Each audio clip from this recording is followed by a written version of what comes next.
17 में शुरू की गई और मैं बताता हूं आज इतनी सफल योजना है कि पिछले मोदी 2.0 में हम 4 करोड़ आवास ऑलरेडी लाभार्थियों को दे चुके थे और ये वादा किया था कि 3 करोड़ आवास और बनाएंगे। पर जैसे ही योगी जी ने दायित्व संभाला 2017 में, उसके बाद जो हमारे आंकड़े बढ़ने शुरू हुए उसमें यूपी की बहुत कंट्रीब्यूशन है, उत्तर प्रदेश की, वो 17,000 एकदम 17 लाख बन गए। उसके बीच में मुझे और कई मंत्रालयों के साथ मैं जुड़ा रहा। सिविल एविएशन, जो यहाँ पे हवाई अड्डे थे, नए हवाई अड्डे बन रहे हैं। अभी जेवर में एक बहुत बड़ा इंटरनेशनल एयरपोर्ट बन रहा है। तो जितनी तारीफ की जाए उतनी कम है। और मैं ये कहना चाहूंगा कि विशेष रूप में आदरणीय योगी आदित्यनाथ जी को बधाई देना चाहता हूं। वर्ष 2017 से लेकर आज तक लगभग 1 दशक में उनके नेतृत्व में उत्तर प्रदेश ने जिस प्रकार अपनी नई पहचान बनाई है, वह पूरे देश के लिए एक बढ़िया उदाहरण है। एक समय था जब उत्तर प्रदेश के लोग केवल जनसंख्या और संभावनाओं के राज्य के रूप में देखते थे, लेकिन आज उत्तर प्रदेश विकास, सुशासन, निवेश और आधुनिक इंफ्रास्ट्रक्चर के लिए माना जाता है। आज प्रदेश की कानून व्यवस्था में जो व्यापक सुधार आया है, उसने आम नागरिक से लेकर उद्योग जगत तक सभी की भीतर एक नया विश्वास पैदा किया है। जब कानून व्यवस्था मजबूत होती है तब निवेश आता है, उद्योग आते हैं, रोजगार के अवसर बढ़ते हैं और विकास की गति तेज होती है। लेकिन मैं आज योगी जी के व्यक्तित्व का एक और पक्ष भी साझा करना चाहता हूं। आमतौर पर उनकी छवि एक बेहद सख्त और दृढ़ प्रशासक की है और वे है भी, लेकिन मुझे सौभाग्य मिला है कि मैंने उनके व्यक्तित्व का एक बहुत गहरा पक्ष भी करीब से देखा है। योगी जी किसी भी विषय को केवल सतह पर नहीं देखते, उनमें हर विषय की गहराई तक जाने की एक अद्भुत जिज्ञासा है। किसी भी योजना, किसी भी मुद्दे या किसी भी विकास कार्य के वे केवल सुनकर आगे नहीं बढ़ते, बल्कि उसकी बारीकियों में को समझने का प्रयास करते हैं और एकदम उसके बाद निर्णय लेके उसकी इम्प्लीमेंटेशन करते हैं। आज जब मैं योगी जी से सुबह मिला तो हमारी बात गई इस समय जो हमें अंतर्राष्ट्रीय स्थिति है और हमें ऊर्जा क्षेत्र में क्या काम करना चाहिए। तो हमने, मेरे साथियों ने और हमने योगी जी के सामने कुछ एथेनॉल ब्लेंडिंग के प्रपोजल रखे। 2 मिनट में उन्होंने कहा आप प्रपोजल भेजिए, हम इसको उत्तर प्रदेश में एकदम लागू कर देंगे। यही मैंने देखा था जब जेवर एयरपोर्ट बन रहा था। जब भी नॉर्मली एयरपोर्ट बनने जाते हैं तो कई लोग बीच में काम को रोकने में, काम को टेढ़े तरीके में ले जाने के, मुझे याद है एक बार मेरी योगी जी से बात हुई, उन्होंने पूछा कि इसको तेजी से कैसे बढ़ा सकते हैं।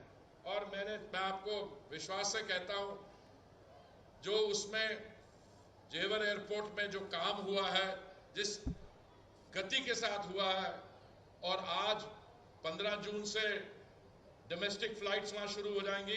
और मैं योगी जी से पूछ रहा था कि अंतर्राष्ट्रीय विमान कब से, वो कह रहा अक्टूबर से इंटरनेशनल फ्लाइट्स भी चालू हो जाए।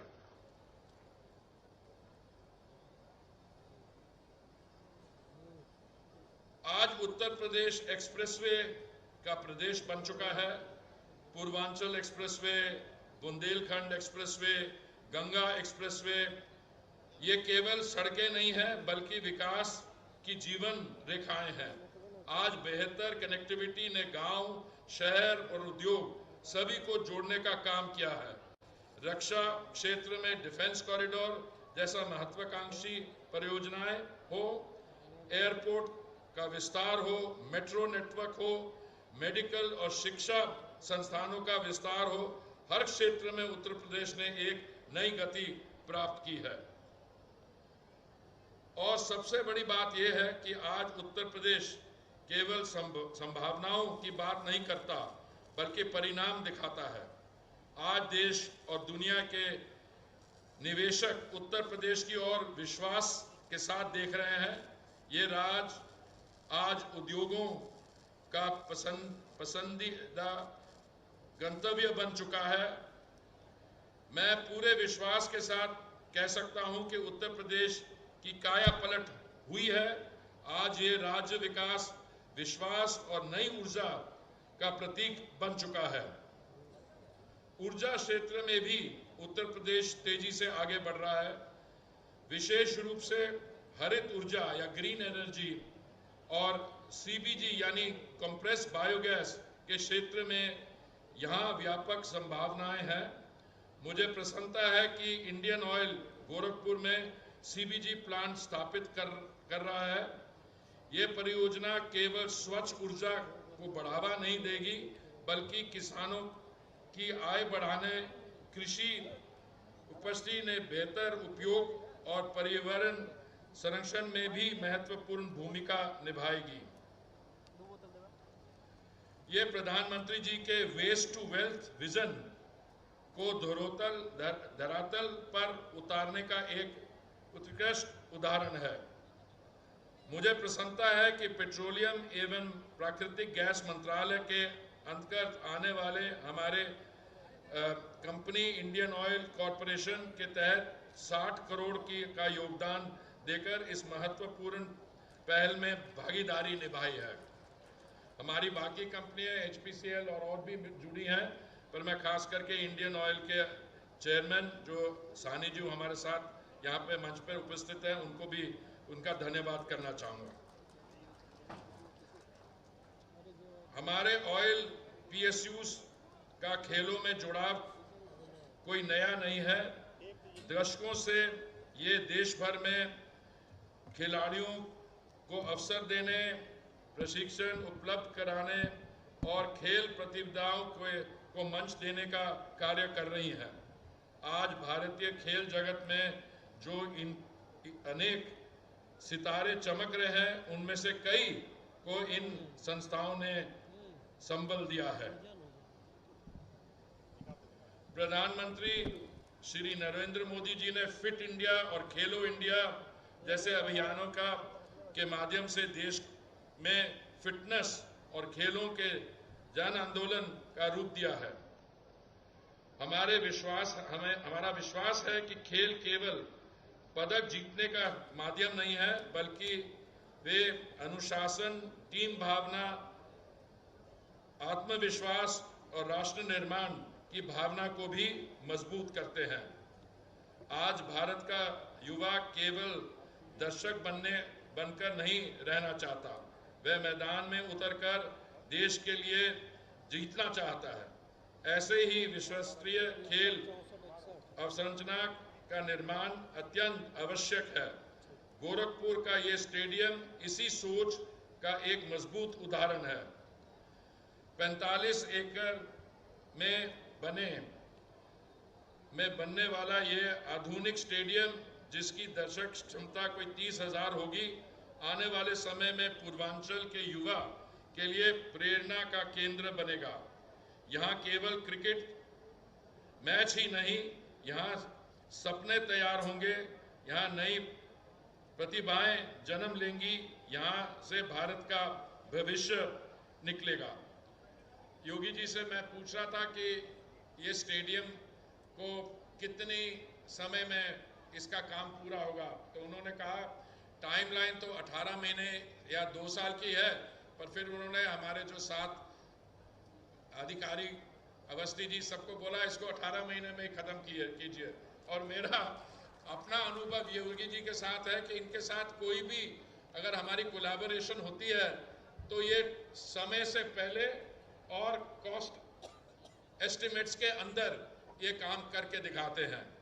मुझे पूरा विश्वास है कि आने वाले वर्षों में यहाँ से ऐसे खिलाड़ी निकलेंगे जो न केवल उत्तर प्रदेश बल्कि पूरे देश का नाम रोशन करेंगे।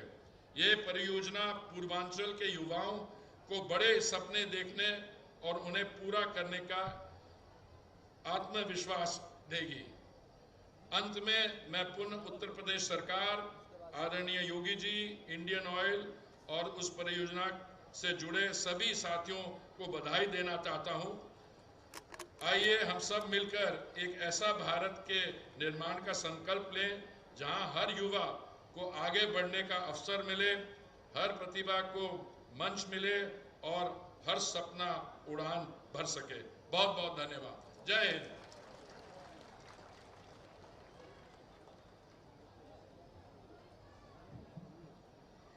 बहुत बहुत धन्यवाद।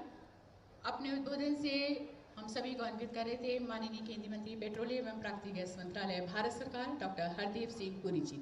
एक बार जोरदार तालियों के साथ अभिनंदन वंदन स्वागत। और अब वो पल, वो क्षण जो कि एक ऐतिहासिक पृष्ठ जुड़ने जा रहा है हमारे जनपद गोरखपुर में।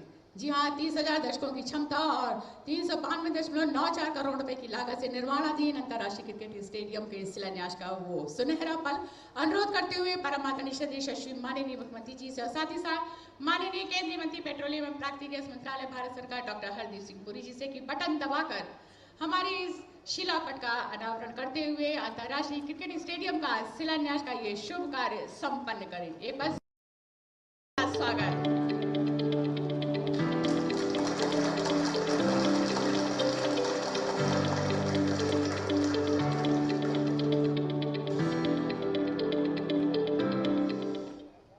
बहुत सारी बधाइयां, शुभकामनाएं इस स्वागत को और दिल की गहराइयों से आभार प्रकट करते हुए परम आदरणीय यशस्वी माननीय मुख्यमंत्री जी का।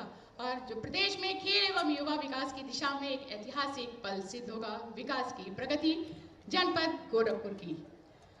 और इन बधाइयों के साथ हर जाति वर्ग आयु वर्ग के व्यक्तियों की इस कठिनाइयों परेशानियों को जन जन को अपनी मेहनत लगन परिश्रम और कुशल नेतृत्व से निराकरण करने वाले और वैश्विक पटल पर हमारे इस उत्तर प्रदेश का गौरव बढ़ाने वाले परम आदरणीय यशस्वी माननीय मुख्यमंत्री जी को कोटि कोटि नमन करते हुए, सादर प्रणाम करते हुए, बस अनुरोध करते हुए और ससम्मान आमंत्रित करते हुए कि अपने आशीर्वचन से, अपने संबोधन से हम सभी को अन्वित करें। बस जोरदार तालियों के साथ अभिनंदन वंदन स्वागत। जय जय श्री राम।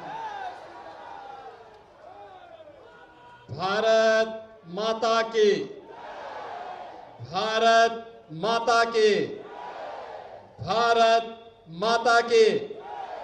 वंदे वंदे वंदे। नमः पार्वती पतये।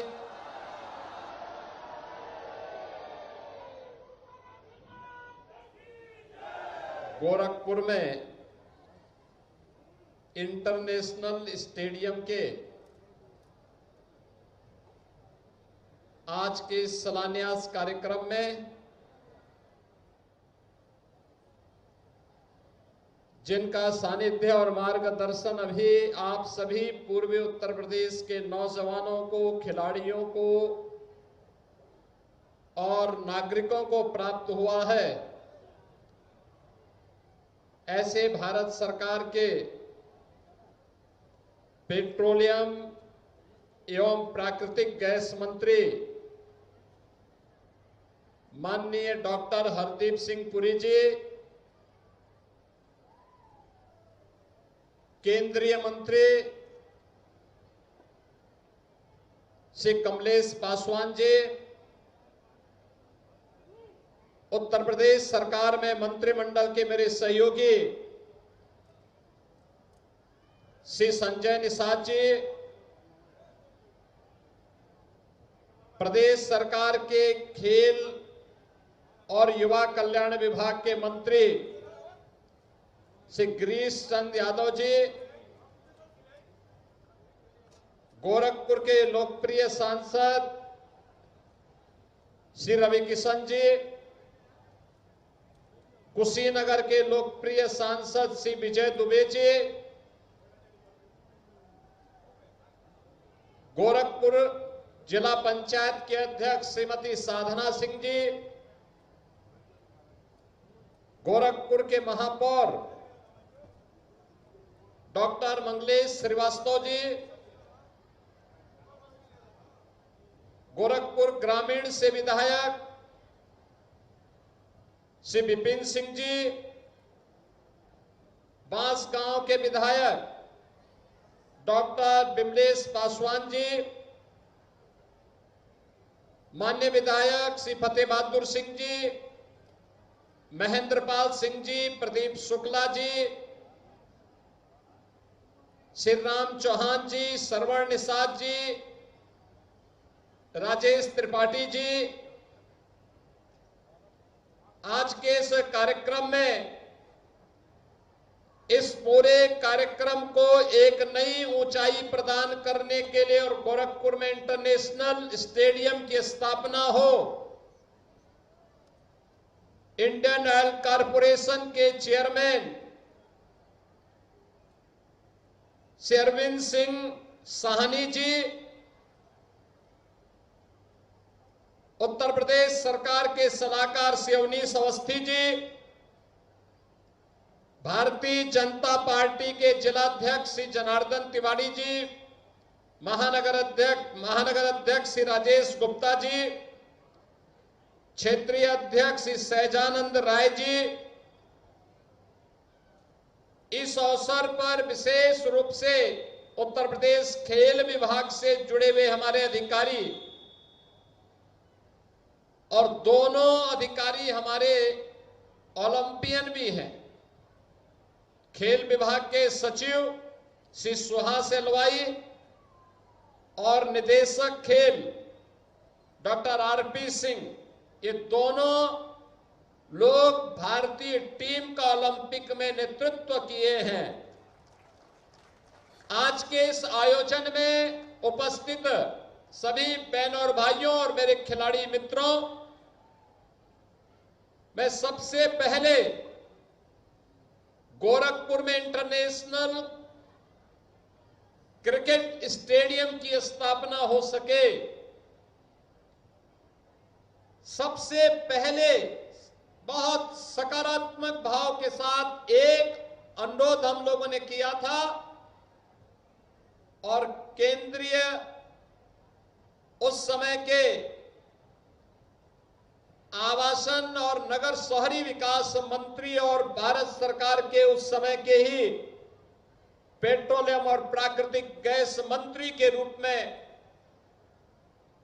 जो दायित्व आदरणीय प्रधानमंत्री जी ने डॉक्टर हरदीप सिंह पुरी जी को दिया, उन्होंने सबसे पहले कहा कि गोरखपुर में इंटरनेशनल क्रिकेट स्टेडियम के लिए हम लोग सहयोग करेंगे, और उन्होंने उस समय 100 करोड़ रुपए अकेले गोरखपुर के स्टेडियम के लिए एक कलम से उन्होंने स्वीकृत किया।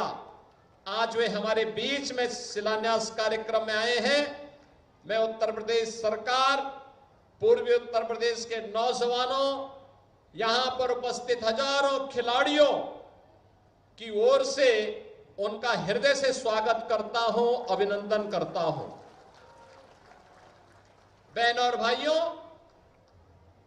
जब पूरा देश और पूरी दुनिया वर्तमान में पश्चिम एशिया संकट से जूझ रहा है, पूरी दुनिया में उथल पुथल है, पेट्रोलियम पदार्थों का दाम आसमान छू रहा है, अनिश्चितता की स्थिति है, दुनिया के कई देशों में अव्यवस्था है। उन स्थितियों में भारत के अंदर आदरणीय प्रधानमंत्री जी के मार्गदर्शन में, उनके यशस्वी नेतृत्व में भारत के पेट्रोलियम और प्राकृतिक गैस मंत्री के रूप में माननीय श्री हरदीप सिंह पुरी जी ने जिस बेहतरीन प्रबंधन का परिचय देकर के भले ही प्राकृतिक और पेट्रोलियम मंत्रालय के ऊपर, तेल कंपनियों पर भले ही बोझ आ जाए, लेकिन आम जनता को राहत मिलेगी। और आम जनता को लगातार पिछले 60 दिनों से दुनिया के अंदर की इस क्राइसिस में भी राहत देकर के हर व्यवस्था को सुचारू रूप से संचालन और उसके प्रबंधन के कार्य को आपने आगे बढ़ाया है। इसके लिए उत्तर प्रदेश वासियों की ओर से भी मैं आपको हृदय से धन्यवाद देता हूं, आपका अभिनंदन करता हूं। बहनों और भाइयों, आज का दिन हम सब के लिए, पूर्वी उत्तर प्रदेश के नौजवानों के लिए और आने वाली पीढ़ी के लिए खेल और खेल कूद की गतिविधियों को आगे बढ़ाने के लिए एक महत्वपूर्ण दिन है।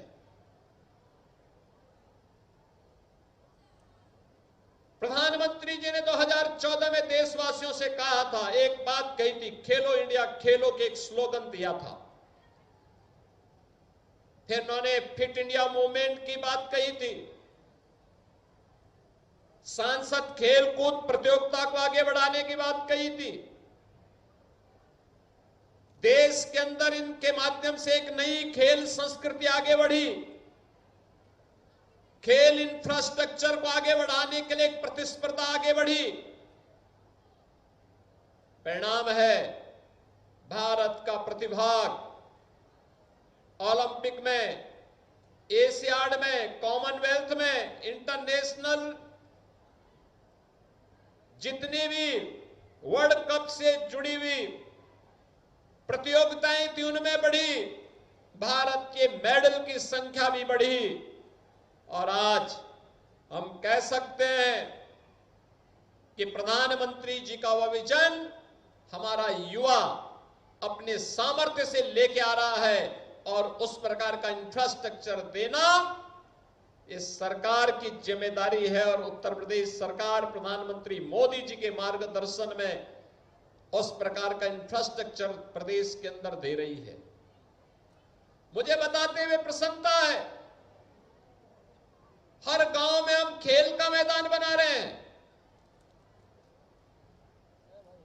हर विकास खंड स्तर पर मिनी स्टेडियम, और हर जिले में एक स्टेडियम बने, इस पर कार्य प्रारंभ हुआ है।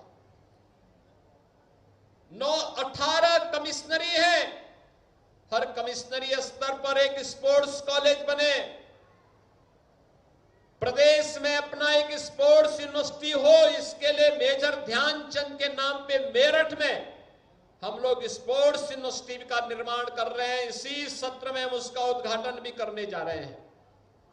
यूनिवर्सिटी बन के तैयार हो गई, पाठ्यक्रम गत वर्ष हमने प्रारंभ करवा दिए, और अब उसका भव्य उद्घाटन होने जा रहा है। और आज मुझे बताते हुए प्रसन्नता है, वाराणसी में बीसीसीआई की मदद से, आदरणीय प्रधानमंत्री जी की प्रेरणा से एक इंटरनेशनल क्रिकेट स्टेडियम बन रहा है। और आज उत्तर प्रदेश सरकार और भारत के पेट्रोलियम और प्राकृतिक गैस मंत्रालय के सहयोग से गोरखपुर में भी एक इंटरनेशनल क्रिकेट स्टेडियम की शिलान्यास का कार्यक्रम संपन्न हो रहा है। 30,000 की क्षमता का। यहां पर अनेक पिच के बारे में चर्चा हुई, और इसके लिए 46 एकड़ में तो स्टेडियम बन रहा है। पार्किंग होगी, बेहतरीन सुविधाएं उपलब्ध होंगी, और 60 एकड़ भी हमने रिजर्व करके रखा है इसी के बगल में। स्पोर्ट्स कॉम्प्लेक्स बनाएंगे, एक बेहतरीन स्पोर्ट्स कॉम्प्लेक्स, इंडोर गेम के लिए, हॉकी के लिए, अन्य खेल कूद की गतिविधियों को आगे बढ़ाने के लिए। यहां पे अब होटल भी बनेंगे, रेस्टोरेंट भी बनेंगे, मार्केट बनेगा। और जो उपेक्षित था, याद करिए ना, आज से 5 वर्ष पहले तक ये क्षेत्र उपेक्षित पड़ा हुआ था, बंजर पड़ा हुआ था, जिसकी मर्जी आती थी कब्जा कर लेता था। अब कब्जा मुक्त भी है, इस लैंड पर यहां के नौजवानों के भविष्य को तराशने और उसको आगे बढ़ाने का एक बेहतरीन प्लेटफॉर्म ये डबल इंजन की सरकार आपको उपलब्ध करवा रही है। बेहतरीन अवसर। इस सामने देखो वेटनरी कॉलेज का निर्माण हो रहा है। ये वेटनरी कॉलेज आपके पशुधन के उपचार का माध्यम तो बनेगा ही, तमाम वेटरिनियन के यहां पर तैयार होंगे, पशु चिकित्सक तैयार होंगे, जो यहां पर तैयार होकर के प्रदेश में, देश में अपनी सेवाएं दे पाएंगे, उन सेवाओं को आगे बढ़ा पाएंगे और उस सेवा के लिए भी ये परिसर उपयोग में आ रहा है। देखो, सरकार के पास लैंड होगी तो उसका उपयोग लोक कल्याण में होगा, और अगर सरकार की लैंड पर कोई कब्जा कर देगा तो एक व्यक्ति विशेष का कब्जा होकर के वह वहां पर अपने तरीके से उसका उपयोग दुरुपयोग करेगा। इसलिए सरकारी भूमि लोक कल्याण के कार्य में, विकास की परियोजनाओं की दिशा आगे बढ़नी चाहिए। और यही कारण है कि जब हम लोगों ने प्रदेश को माफिया मुक्त, गुंडा मुक्त, दंगा मुक्त, कर्फ्यू मुक्त बनाया है, तब अब उत्तर प्रदेश विकास के पथ पर तेजी के साथ आगे बढ़ रहा है। और जब विकास होता है तो रोजगार का सृजन स्वतः स्फूर्त भाव के साथ वहां से होता है। ये विकास की प्रक्रिया उसी क्रम में चलने वाली प्रक्रिया का हिस्सा है। ये विकास उसी से जुड़ा हुआ, उसी का एक पक्ष है, और उसी पक्ष को लेकर के आज हम यहां पर आए हैं। गोरखपुर वाराणसी मार्ग पर, गोरखपुर वाराणसी मार्ग आज से 10 वर्ष पहले तक गोरखपुर से वाराणसी जाने में 4 से 5 घंटे